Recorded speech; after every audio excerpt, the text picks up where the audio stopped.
Hello mga kasisi, mag-pruning tayo ngayon ng ating boysenberries. So ang gagawin natin dito ay tatanggalin natin yung mga namunga last years. Ito yung mga old canes. Makikita natin dito, ito yung mga nag-fruiting. Ito pa nga may mga natira pang mga prutas. So tatanggalin na natin to pamamagitan ng pagputol. Mahirap itong i-pruning kasi matinik at saka sobrang kapal. Parang ano na rin sila, parang wild blackberries. So tatanggalin natin.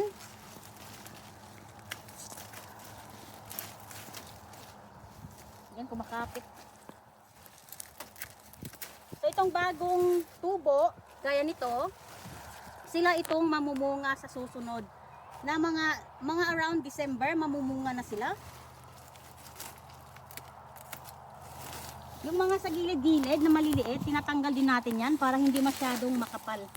Kasi pag sobrang dami ng canes, ay liliit ang kanyang bunga. So mas maganda na yung ilang canes, malalaki ang bunga. Saka kailangan din natin silang ilagay sa lugar kasi kung pababayaan natin na tumubo kung saan-saan ay masisira na yung ating berry farm. Matatabunan na. Kakalat na sila kung saan-saan. Natapos na ay isasampay natin dito sa wire at itatali. Kasi pag ito, once na bunga na to, ay bibigat siya, madami ng bunga. So ganito yung itsura niya, itatali natin to.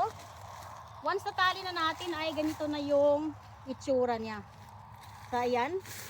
So meron tayo ditong boysenberries, yung sa kabila ay yun ay thornless blackberries. Magkaiba din yan, walang tinik. So marami tayong gagawin.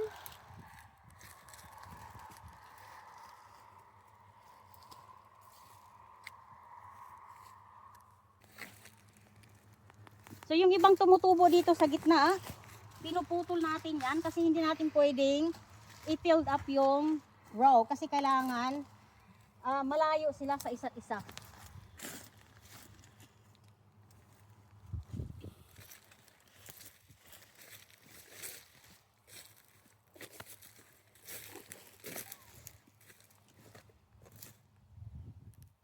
Yan.